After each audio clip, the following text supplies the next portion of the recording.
Hello listeners, welcome to ఉచికప్పి Telugu podcast. ముందు ట్రైలర్లో చెప్పినట్టు ఈరోజు నేను చెప్పబోయే స్టోరీ నేమ్ చివరి కోరిక.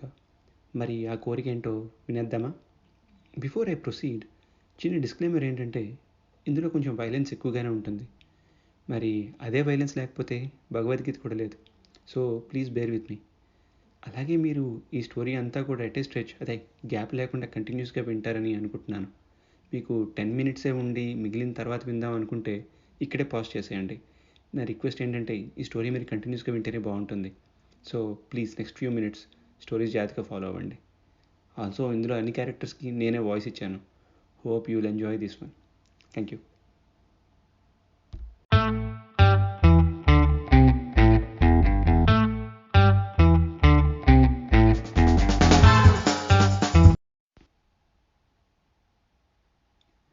అది ఒక అందమైన హిల్ స్టేషన్. దాని పేరు డార్జిలింగ్. ఆ హిల్ స్టేషన్లో top pizza store daddy's pizza. ఈ షాప్ ఓనర్ నేమ్ విన్సెంట్. విన్సెంట్కి ఒక్కడే కొడుకు. అతని పేరు డేవిడ్. ఇదే షాప్లో చాలామంది డ్రైవర్స్ వస్తూ పోతూ ఉంటారు, ఎందుకంటే ఇవేమి ఫుల్ టైం జాబ్స్ కావు. కానీ లాస్ట్ 2 ఇయర్స్ నుండి కన్సిస్టెంట్గా వర్క్ చేస్తున్న డ్రైవర్ వినోద్. వినోద్ డెలివరీస్లో డిలే ఉండదు, డ్రైవింగ్లో డైవర్షన్ ఉండదు, మాటల్లో మతలబ్స్ ఉండవు. చాలా స్ట్రైట్ ఫార్వర్డ్గా ఉంటాడు. అందుకే విన్సెంట్ చాలా ఇష్టం. వినోద్ 2 ఇయర్స్ బ్యాక్ హైదరాబాద్ నుండి ఇక్కడికి మూవ్ అయ్యాడు. ఆ రోజు ఇంకో కొత్త driver, local student Imran join అవ్వడానికి షాప్కి వచ్చాడు. ఇమ్రాన్ కూడా హైదరాబాద్ నుండి వచ్చాడు కాబట్టి విన్సెంట్ ఇమ్రాన్ని వినోద్తో పంపిస్తే పని ఎలా చేయాలో ఏం చేయాలో తెలుసుకుంటాడని వినోద్కి ఆ పని అసైన్ చేశాడు. ఇమ్రాన్ని ఫస్ట్ టైం చూసినప్పుడే వినోద్కి మంచి ఇంప్రెషన్ కలగలేదు. వీడెవడో క్యూరియాసిటీ కజిన్ బ్రదర్లో ఉన్నాడని అనుకున్నాడు వినోద్. అలానే కార్ ఎక్కించుకుని డెలివరీస్కి తిప్పుతున్నాడు. ఇమ్రాన్ అడిగే క్వశ్చన్స్కి చిరాకు వచ్చింది వినోద్కి. అలా 3 డెలివరీస్ చేశాడు. నెక్స్ట్ డెలివరీ ఒక 5 స్టార్ హోటల్కి వచ్చింది. అదే ఇమ్రాన్ లాస్ట్ డెలివరీ అని వినోద్ ఇమ్రాన్తో చెప్పాడు. ఆ హోటల్లో డెలివరీ కోసం ఈసారి వినోద్, ఇమ్రాన్, ఈ ట్రాన్సాక్షన్ నువ్వే చేసిరా, ఇంతవరకు నీకు చూపించాను కదా, నీకు అలవాటు అవుతుంది, సరేనా? ఇంతలో ఆర్డర్ ప్లేస్ చేసిన అన్వేష కిందకి వచ్చి ఇమ్రాన్ చూసింది. హాయ్, నా పేరు అన్వేష, ఆర్డర్ నేనే ప్లేస్ చేశాను. కానీ నేను ఆర్డర్ ప్లేస్ చేసినప్పుడు రిసీట్లో డ్రైవర్ నేమ్ వినోద్ అని ఉంది. నువ్వు చూస్తే ముసల్మాన్లో ఉన్నావు, డ్రెస్ కోడ్ కూడా లేదు. Why should I trust you? Ma'am, today is my first day. Actually Vinod అన్న ఈజ్ ఇన్ కార్. ఓహ్ నిజమా? సరే, ఎక్స్ట్రా 150 రూపీస్ ఉన్నాయి, టిప్ కింద ఉంచుకోండి. అక్కడే లాబీలో రిసెప్షనిస్ట్తో ఏదో మాట్లాడుతూ ఇమ్రాన్ కార్ ఎక్కేదాకా ఒక కన్ను వేసి ఉంచింది అతని మీద. అప్పుడు కారులో వినోద్ని సైడ్ నుంచి చూసి, ఇతరేంటి ఎక్కడున్నాడు, నేను చూసింది నిజమేనా అని తనలో తను అనుకుని షాక్ అయ్యింది అన్వేష. డాడీస్ పిజ్జా స్టోర్, నేను ఇప్పుడే ఆర్డర్ ప్లేస్ చేశాను కదా, నా పేరు Anvesha, 5 star hotel delivery. Yes madam, this is Vincent. Already డెలివరీకి వచ్చింటారు బాయ్స్. అవును, నాకు సేమ్ ఆర్డర్ రిపీట్ చేయండి. అండ్ ఇప్పుడు పంపిన డ్రైవర్ని మళ్ళీ పంపండి. అతని పేరు వినోద్ అని ఉంది రిసీట్లో. అలా పర్టికులర్ పర్సనే కావాలంటే కష్టం మేడం, మేము first in first out process follow అవుతాం డెలివరీస్కి. I can wait, but I want Vinod to deliver my next order. Okay sure madam, మీరు వెయిట్ చేస్తానంటే మాకేం ప్రాబ్లం లేదు అని విన్సెంట్ ఫోన్ పెట్టాడు. విన్సెంట్ ఈ మ్యాటర్ అంతా వినోద్ స్టోరీకి రాగానే చెప్పాడు. వినోద్ కూడా సరే నాకేం పోయింది, డెలివరీ చేస్తాను అని చెప్పాడు. ఇమ్రాన్ కూడా యా వి డోంట్ మైండ్ అని చెప్పడంతో వినోద్ వెంటనే నువ్వెక్కడ రెడీ అవుతున్నావు, ఇక్కడే ఉండు. నువ్వన్నా టెక్నికల్లీ ఇది మన లాస్ట్ ఆర్డర్, సో నేను వస్తా. యాక్చువల్గా మేము వస్తుంది, నువ్వే చూస్తావుగా. రే, లేడీస్ గురించి చీప్గా మాట్లాడితే చీరేస్తా. అలానే పనిని ప్లెజర్ని మిక్స్ చేయకు, శంక నాకపోతావు. నాతో ఉన్నప్పుడు తప్పులు చేయకు, తప్పు అనిపిస్తాను నాతో ఉండకు, అర్థమైందా? అరే లేదన్నా, పని నేర్చుకుంటా, ఇంకేం కాదు, గుస్సాకైకు రే. సరే, ఈసారి డెలివరీ నేనే చేస్తా, నువ్వు కారులో ఉండు. అక్కడే లాబీలో అన్వేష ఆర్డర్ కోసం వెయిట్ చేస్తుంది. వారు ఒకరినొకరు చూసుకుంటూ కలుసుకోవడం ఎందుకో ఇమ్రాన్కి డౌట్ వచ్చి మన క్యూరియస్ క్యాట్ కార్ దిగి నెమ్మదిగా వినోద్ వెనకాలే వచ్చాడు. వాహ్, నీ పేరు వినోదా? ఇక్కడ ఎన్ని ఇయర్స్ అయింది నిన్ను చూసి. సో ఇప్పుడు ఈ సిటీలో ఉంటున్నావు అనమాట. నువ్వేదో స్మార్ట్ అనుకున్నా, అంత లేదని మళ్ళీ అర్థమైంది. రెండో డెలివరీ అంటే నీ పిజ్జా నచ్చని నువ్వు అనుకున్నావేమో. నువ్వో కాదో కన్ఫర్మ్ చేసుకుందామని ఇంకోసారి ఆర్డర్ ఇచ్చాను. అవును, నేను అస్సలు స్మార్ట్ కాదు. రిసీట్ మీద డ్రైవర్ నేమ్ ఒక్కటే ఉండదు, ఆర్డర్ ఇచ్చిన వాళ్ళ నేమ్, అడ్రస్, ఫోన్ నెంబర్ కూడా ఉంటాయి. అది నేను చూడని నువ్వు అనుకున్నావా? నువ్వే అని నాకు ఫస్ట్ ఆర్డర్కే తెలుసు, అందుకే ఇమ్రాన్ని పంపించా. నీ పోలీస్ బుద్ధి చూపించి నన్ను ఇంకోసారి రప్పించావు అని నువ్వు అనుకుంటున్నావేమో. ఇక్కడ వెకేషన్ మీద వస్తే చూసి ఎంజాయ్ చేసి వెళ్ళిపో. ఇన్వెస్టిగేషన్ మీద వస్తే నీకు పిజ్జా బాక్సెస్ తప్ప ఏమీ దొరకవు. గతం మర్చిపోయినట్టున్నావు. అక్కడ నా లైఫ్ అంతా పాడు చేసిన చాలు. ఏమీ సంబంధం లేని నన్ను ఇరికించడానికి చాలా ట్రై చేశావు. నాకేదైనా వేడిగా ఉన్నప్పుడే కానిచ్చడం అలవాటు. నువ్వు కూడా వేడిగా ఉన్నప్పుడే పిజ్జా తిను, లేకపోతే బాగోదు. అలానే త్వరగా ఇక్కడి నుండి వెళ్ళు, అప్పుడే నీకు నాకు మంచిది. నువ్వేంట నా వెనకాల? నేను 3 times సాంగ్ చేస్తా, ఈలోగా కారులో ఉండకపోతే ఇక్కడే ఉంటావు. ఇమ్రాన్కి 2 విషయాలు అర్థమయ్యాయి. వినోద్కి ఇంకో నేమ్ ఏదో ఉంది, అలానే వీళ్ళకి ఇంతకుముందే పరిచయం ఉంది. వీడి క్యూరియాసిటీ మండ. నీ చావు నువ్వు చావు, నేను వెళ్తున్నాను. ఇమ్రాన్ని వదిలేసి వెళ్ళిపోయాడు వినోద్. అన్వేషాన్ని వెంటనే కలిసిన వినోద్ అసలు కథ తెలుసుకోవాలని ప్లాన్ చేస్తున్నాడు ఇమ్రాన్. ఇమ్రాన్ ఆ పిజ్జా బాక్సెస్ని క్యారీ చేయడానికి హెల్ప్ చేస్తా అని చెప్పి అన్వేష రూమ్లోకి ఎంటర్ అయ్యాడు. నీకు మీ వినోదాన్ని ఎన్ని ఇయర్స్ నుండి తెలుసు? అంటే నాకు 2 years నుండి తెలుసు మేడం. మీ వినోదాన్ని నేను ఫస్ట్ టైం హైదరాబాద్లోనే చూసా. అప్పట్లో హైదరాబాద్లో 2 పెద్ద గ్యాంగ్స్ ఉండేవి. ఒకటి బాడాబాయ్ గ్యాంగ్, ఇంకోటి చోటాబాయ్ గ్యాంగ్. ఈ 2 గ్యాంగ్స్కి అసలు పడేది కాదు. బాడాబాయ్ గ్యాంగ్, చోటాబాయ్ గ్యాంగ్ దందాలు హైటెక్ రేంజ్లో ఉండేవి. నేను డిఎస్పీగా ఛార్జ్ తీసుకున్న తర్వాత చాలా ఘోరాలు జరిగాయి, ఆపలేకపోయాం. వాళ్ళకి చాలా కనెక్షన్స్ ఉండేవి. మీ వినోద్ భయ్యాకి వాళ్ళకి చాలా లింక్స్ ఉన్నాయని నా నమ్మకం. ఆ తర్వాత విషయాలు నేను నీకు చెప్పకూడదు, అవి చాలా కాన్ఫిడెన్షియల్. ఇంక బయలుదేరు అని అన్వేష ఇమ్రాన్ని పంపించింది. అసలే కోతి, పైగా కళ్ళు తాగింది. అలానే ఉంది ఇమ్రాన్ పరిస్థితి. క్యూరియాసిటీతో కిటకిటలాడిపోతున్నాడు. ఎలా అయినా విషయాలన్నీ తెలుసుకోవాలని ఇంటర్నెట్, లైబ్రరీ, ఆ ఇయర్లో పబ్లిష్ అయిన పేపర్స్ అన్నీ చదవడం మొదలుపెట్టాడు. హైదరాబాద్ ఏరియాలో తన ఫ్యామిలీకి ఫోన్ చేసి ఇంకొన్ని విషయాలు రాబట్టుకున్నాడు. డాట్స్ అన్నీ కలపడం మొదలుపెట్టాడు. అప్పుడు కథ ఈ విధంగా కుదిరింది. బడాబాయ్ అండ్ చోటాబాయ్ అని 2 గ్యాంగ్స్ ఉన్నాయి. వీళ్ళు చెయ్యని దందా లేదు. నెమ్మదిగా ముంబై మాఫియాతో టైప్స్ కోసం బడాబాయ్ అండ్ చోటాబాయ్ గ్యాంగ్స్ 2 పోటీ పడుతున్నాయి. మాఫియాతో టైప్ కుదిరితే వాళ్ళని హైదరాబాద్లో వీళ్ళని మించిన గ్యాంగ్ ఇంకోటి ఉండదని వాళ్ళ ధీమా. వీళ్ళ దందాకి మంచి డ్రైవర్స్ అవసరం. పోలీస్ నుండి బ్యాంక్ లూటీలు చేశాక ఫాస్ట్ అండ్ సేఫ్గా డెన్కి చేర్చగలిగే కత్తిలాంటి డ్రైవర్స్ కోసం వీళ్ళు వేచి చూస్తున్నారు. అప్పుడే Ola and Uber ride sharing apps popular అవుతున్నాయి. వీళ్ళ దందా అంతా ఇలాంటి యాప్స్ ద్వారానే కానిచ్చేవారు. అలాంటి టైంలో బడాబాయ్ గ్యాంగ్కి, చోటాబాయ్ గ్యాంగ్కి ఒక డ్రైవర్ అవసరమైంది. బాబీ ఇద్దరు గ్యాంగ్స్ని చాలాసార్లు తన డ్రైవింగ్ స్కిల్స్తో సేవ్ చేశాడు. 2 గ్యాంగ్స్లో జనమంతా బాబీయే కావాలని ఎగబడేవారు. తమ దగ్గర పని చేయమంటే చేయమని బడాబాయ్ అండ్ చోటాబాయ్ గ్యాంగ్స్ పోటీ పడ్డారు. బాబీకి ఫ్యామిలీ లేదు, అందుకని భయం కూడా లేదు. ఇద్దరిని లెక్క చేయలేదు. ఇద్దరితో ఒకటే చెప్పాడు, నాకు ఎలాంటి ప్రాబ్లం లేదు ఇద్దరి దగ్గర పనిచేయడానికి. నేను మీ దందాలో కేవలం డ్రైవర్ని మాత్రమే. నాతో ఇంకెటువంటి పనులు చేయనివ్వకండి. బడాబాయ్ బాబీని బ్రదర్ అని, చోటాబాయ్ తమ్ముడిని పిలుస్తుంటేవారు. గ్యాంగ్లో జనం కూడా ఆ పిలుపుకి అలవాటు పడ్డారు. బాబీ అందరినీ అన్నయ్య అనే పిలుస్తాడు. అలా 1 year గడిచింది. ఎటువంటి ప్రాబ్లం రాలేదు. ఇద్దరు బాయ్స్ దగ్గర వర్క్ బాగానే మేనేజ్ చేస్తూ వచ్చాడు. తమ్ముడు క్యాప్తి, ఇవాళ చోటాబాయ్ దగ్గర కామ్గా అయ్యింది. నన్ను ఇంటి దగ్గర దించి మళ్ళా ఇక్కడికే వచ్చాయి. సరే అన్నయ్య, దా కూర్చో. ఫాస్ట్గా పోని తమ్ముడు. దేనికన్నయ్య పోవడానికి అంత తొందర? అది కాదు తమ్ముడు, రేపు ఉదయాన్నే డ్యూటీ ఉంది. ఇవాళ మందు తాగి ఫాస్ట్గా పండుకుంటే తెల్లారిపోద్ది.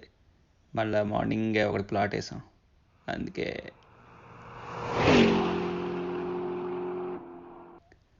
ఇదిగో అన్నయ్య వచ్చాం ఇంటికి.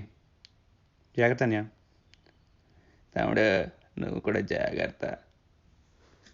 అన్నయ్య అంటే వాష్రూమ్ యూస్ చేసుకోవచ్చా? అర్జెంట్గా వెళ్ళాలి. సరే తమ్ముడు రా, అగో లెఫ్ట్లోకి వెళ్ళు. అనియా తలుపేసి ఇక్కడ కూర్చో. అదేంటి తమ్ముడు నా మీద గన్ పెట్టావు? కూర్చోనియా అయిపోద్ది. నాకు తెలుసు తమ్ముడు నువ్వు బడాబాయ్ మనిషివని. కూర్చో. ఎక్కువ మాట్లాడే ఆయుష్ తగ్గించుకోకు, నాకు అసలే చిరాకు ఎక్కువ. ఫాస్ట్గా నీ చివరి కొరకంటూ చెప్పే. తమ్ముడు నువ్వు చేస్తుంది తప్పు, నమ్మించి మోసం చేస్తున్నావు. నా చివరి కొరకు నిన్ను ముక్కలు ముక్కలుగా జరగను కోరుకుంటే నేనే కాదు, నీ దేవుడు కూడా తీర్చలేడు. నెక్స్ట్ డే న్యూస్లో బోరబండ రౌడీ షీటర్ దారుణ హత్య, బడాబాయ్ గ్యాంగ్ మీద అనుమానం. ఈ న్యూస్ విని అంతా బడాబాయ్ గ్యాంగ్ని అనుమానించడం మొదలుపెట్టారు. యూస్ చేసింది కూడా బడాబాయ్ గ్యాంగ్ యూస్ చేసినట్టు మళ్ళీ డ్రైవింగ్కి వచ్చాడు. చోటాబాయ్ బాబీని క్వశ్చన్ చేశాడు. తాను దింపిన తర్వాత వెయిట్ చేయలేదని, చుట్టుపక్కల కూడా ఎవరిని చూడలేదని చెప్పాడు. చోటాబాయ్ గ్యాంగ్లో ఎవరు కూడా ఒంటరిగా ఇంటికి వెళ్ళకూడదని రూల్ పెట్టారు. ఇంకో రాత్రి బడాబాయ్ మనిషి సలీం తనని డ్రాప్ చేయమని అడిగాడు. బ్రదరా పదా నన్ను డ్రాప్ చేసే. ష్యూర్గా సలీం అనియా, ఏంటన్నా ఫుల్ పార్టీ ఇవ్వాల? చోటాబాయ్ గ్యాంగ్లో ఒకడు పోడు కదా, అందుకే బ్రదర్ మన కుస్తీలో పార్టీ చేసేసుకున్నాం. సూపర్ అనియా. సరే బ్రదర్ జాగ్రత్తగా వెళ్ళు, అసలు డేస్ బాగాలేవు. అలానే అన్నయ్య నువ్వు కూడా జాగ్రత్తగా వెళ్ళిపో. కాసేపు అయ్యాక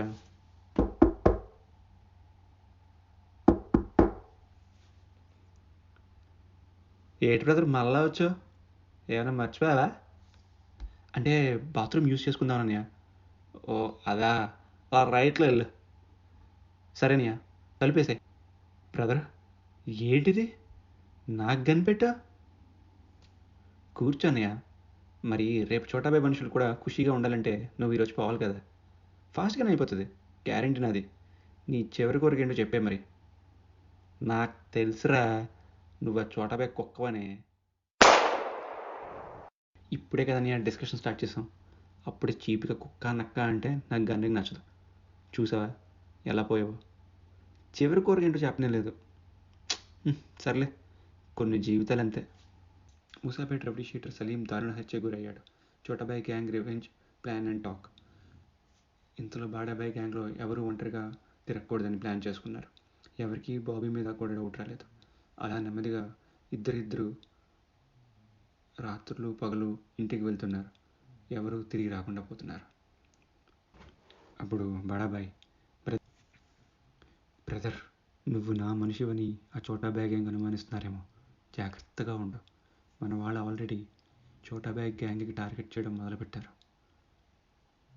ఆల్రెడీ చోటాబాయ్ గ్యాంగ్ వాళ్ళు నన్ను అడిగారన్నా, అరే నువ్వు వాళ్ళ సైడా నా సైడా అని అడిగారు.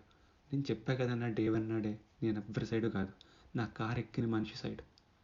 జాగ్రత్త బ్రదర్, డేస్ బాగాలేవు. అవునన్నా నిజం, ఎవ్వరి డేసు బాగాలేవు అసలు. ఈ లోపున చోటాబాయ్, తమ్ముడు నువ్వు నా మనిషివని ఆ బడాబాయ్ గ్యాంగ్ అనుమానిస్తున్నారేమో, జాగ్రత్తగా ఉండు.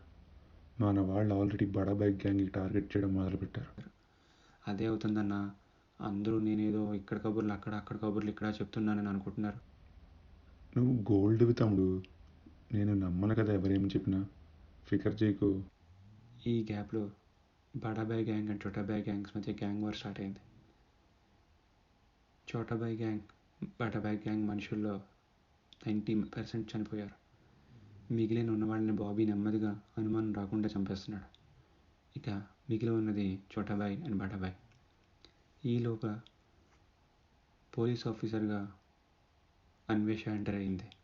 ఇన్వెస్టిగేషన్ మొదలుపెట్టి ఆమె అనుమానం అంతా క్యాబ్ నడుపుతున్న బాబీ మీద వచ్చింది. బాబీని ఇంటరాగేట్ చేద్దామని తను బాబీని మీట్ అయింది. మొత్తం ఇన్వెస్టిగేషన్ ఇంట్రాగేషన్ అంతా జరిగిన తర్వాత తను జస్ట్ డ్రాప్ అండ్ పికప్స్ చేయడం తప్ప వాళ్ళ దందాలో ఎలాంటి ఇన్వాల్వ్మెంట్ లేదని క్లియర్గా చెప్పాడు బాబీ. కానీ ఆమెకి బాబీ మీద అనుమానం ఇంకా ఎక్కువైంది. బాబీ బ్యాక్గ్రౌండ్ ఇన్వెస్టిగేట్ చేయమని కానిస్టేబుల్కి చెప్పింది. ఆ రాత్రి బడాబాయ్ ఇంటికి వెళ్ళాడు బాబీ. ఏంటన్నా ఎవ్వరూ లేరు, నాకు తెలిసిన కుర్రాళ్ళు కొంతమంది ఉన్నారు, వాళ్ళని రమ్మని చెప్పనా? వద్దు బ్రదర్, నేను ముంబై వాళ్ళని రమ్మని చెప్పా. చోటాబాయికి నాకు ఏనాడు చంపుకునే ద్వేషం లేదు, కేవలం పోట్లాడుకునే కోపం మాత్రమే ఉండేది. కానీ గత 6 నెలలుగా చంపుకునే ద్వేషం పెరిగింది. ఎందుకా అని ఆలోచిస్తుంటే నాకు నువ్వు తప్ప ఎవ్వరూ ఆలోచనలోకి రావడం లేదు తమ్ముడు. గుడ్ థింకింగ్ అన్నయ్య. నాకు ఆనాడే అనుమానం వచ్చింది బ్రదర్. నీ క్యాబ్లో గన్ను మర్చిపోయాని పూర్ణ చెప్పాడు. అదే పూర్ణ గన్నుతో చోటాబాయ్ మనిషి చనిపోయాడు. అన్నయ్య, మన దందాలో అనుమానాలకి అవమానాలకి జాగా ఉండకూడదు. నీకు అనుమానం వచ్చిందని అనుమానం నాకే వచ్చుంటే ఈ బుల్లెట్ ఆ రాత్రి దిగిపోయేది. నువ్వు పోలీసువు కాదు, ఎందుకంటే వాళ్ళే నిన్ను వెతుకుతున్నారు. నువ్వు చోటాబాయ్ మనిషివి కూడా కాదు. నీకు నాకు పర్సనల్ రైవలరీ కూడా లేదు. నీ కళ్ళల్లో కసి కనిపించడం లేదు. అసలు ఎవరు బ్రదర్ నువ్వు? చివరి కోరిక చెప్పే అన్నయ్య, వేరే పని ఉంది, వెళ్ళాలి. బడాబాయ్ గన్ను తీసి కాల్చేలోపు ఏంటన్నయ్య, పర్సనల్గా నా దందాలు చివరి కొరకు చాలా ఇంపార్టెంట్. అది చెప్పే ఛాన్స్ ఇచ్చినా నువ్వు చెప్పకుండా పోయావు. Anyway, rest in peace. Bobby తన నెక్స్ట్ టార్గెట్ చోటాబాయ్ దగ్గరికి వెళ్ళడానికి సిద్ధమయ్యాడు. బాబీ బిల్డింగ్లోకి ఎంటర్ కాగానే బాబీ మీద అటాక్ స్టార్ట్ అయింది. బాబీ కూడా అటాక్ చేశాడు. ఉన్న 4 కూడా పోయారు. చోటాబాయ్ ఒక్కడే లోపల ఒక మూలన ఉన్నాడని తెలిసి అక్కడికి వెళ్ళాడు. చోటాబాయ్ చేతిలో ఒక 10 years ఓల్డ్ పిల్లాడు కూడా ఉన్నాడు. ఏంటి బాయ్ ఇది, రాగానే అటాక్ చేయించావు అంటూ అరుచుకుంటూ డోర్స్ తన్నుకుని బాబీ లోపలికి వచ్చాడు. చోటాబాయ్ చేతిలో చిన్నపిల్లాడిని చూసి, నీ కొడుకేంటి నీ చేతిలో, ఇక్కడెందుకు ఉన్నాడు? నువ్వే చేసావు ఇదంతా. తమ్ముడు తమ్ముడు అని నమ్మకంగా చూసుకున్నాను కదరా నిన్ను. అన్నయ్య, అసలు పిల్లాడు ఎందుకున్నాడు ఇక్కడ? నా దందాలో పిల్లలకి ఆడాలకి ఏమీ జరగకూడదు. ఏంటిదంతా? బాడాబాయ్ చెప్పినట్టు మా మధ్య కోపం మాత్రమే ఉంది. నువ్వే దానిని ద్వేషంగా మలిచావు. సేమ్ టు సేమ్ బడాబాయ్ చెప్పిన ముచ్చట్లు నువ్వు చెప్తున్నావు. నువ్వు రాగానే అటాక్ కూడా అందుకే చేశాం కదరా. నువ్వు బడాబాయ్ దగ్గర ఉన్నప్పుడు బాయ్ నాకు కాల్ చేసి ఫోన్లో ఉంచాడు. నేను అక్కడ జరిగిందంతా విన్నాను. పా, మీకు ఈ చావు తెలివితేటలు బాగానే ఉన్నాయరా. నేను అడుగుతుంది ఈ పిల్లాడి గురించి. వీడెందుకు ఇక్కడ ఉన్నాడు? అంత ఫీల్ కాకు తమ్ముడు. నువ్వు పిల్లాడిని చంపకుండా ఉంచితే ఇంకో 2 monthsలో వీడు 100 మందిని చంపే ఛాన్స్ ఉంది. వీడు human bomb, very well trained. కానీ నువ్వు ఇప్పుడు ఆ ప్లాన్ని పాడు చేసావు. పెదవల్లారా, పిల్లలతో ఏంట్రా ఈ పనులు? అందుకే చేసిన పాపం ఇచ్చిన దానం ఊరికే పోవన్నారు. సరే అన్నయ్య, టైం అవుతుంది, చివరి కోరికేంటో చెప్పే ఫాస్ట్గా. తమ్ముడు, అసలు వీడు నా కొడుకే కాదు, ట్రైన్ అయ్యి ఇక్కడికి వచ్చాడు. నా కొడుకుని ఈ దందా నుండి దూరంగా పెట్టాలని అనుకున్నాను. వాడికి ఇవేమీ తెలియకుండా అన్నిటికీ దూరంగా పెంచుతాను. అన్నయ్య, నీ పేరెంటింగ్ స్కిల్స్ వినడానికి నేను పేరెంటానికి రాలేదు. చివరి కొరకు చెప్పే ఫాస్ట్గా. ఆల్రెడీ సగం ఇంజూర్ అయ్యావు. ఇలాగే వదిలేసినా ఇంకో 2 hours పోతావు. అక్కడికే వస్తున్నాను తమ్ముడు. నా కొడుకు నువ్వే కాపాడాలి. ఎటువంటి గొడవలకి వాడిని తీసుకుని రాకూడదు. వాడిని బాగా చూసుకోవాలి. నేను ఇవన్నీ వదిలేస్తా, నన్ను కాపాడు. అదే నా చివరి కోరిక. నన్ను వదిలే. నువ్వు చెప్పే స్టోరీస్కి పండించే సింపతికి నా దగ్గర జగాలేదు. కిస్తా కల్లాస్.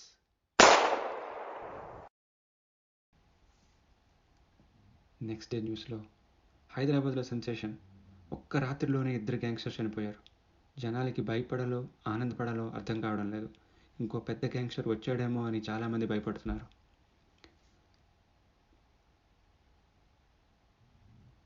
ఈ కథ అంతా వినోద్కి హోటల్ నుండి పిజ్జా స్టోర్కి వచ్చే గ్యాప్లో ఫ్లాష్ కార్డ్స్లో కనిపించింది.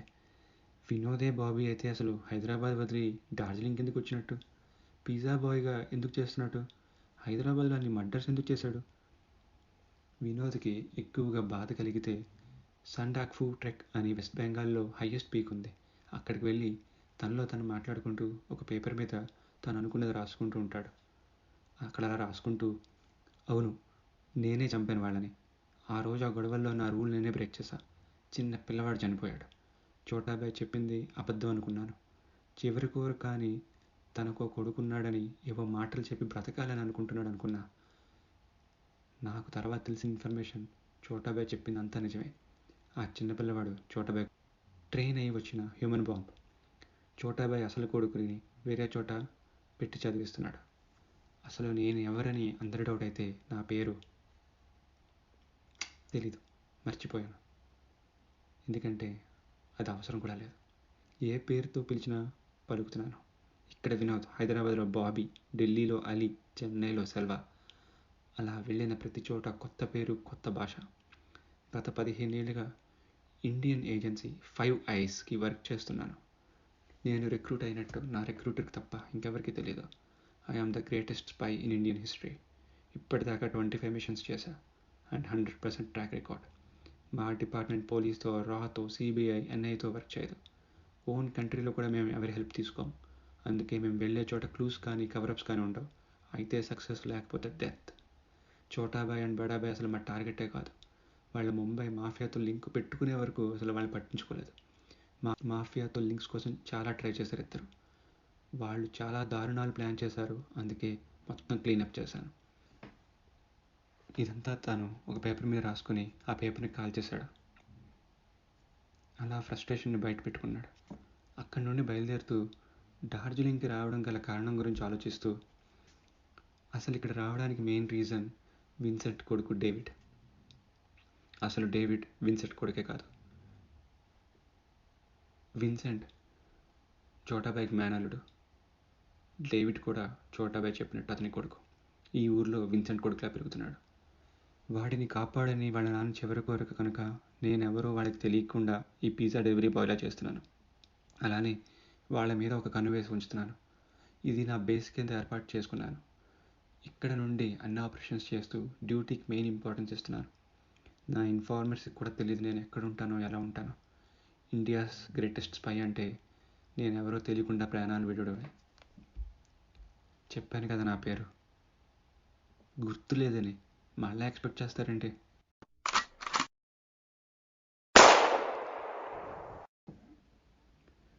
సో అదండి ఇండియాస్ గ్రేటెస్ట్ స్పై బాబీ, అక్క Vinod alias Ali and so on.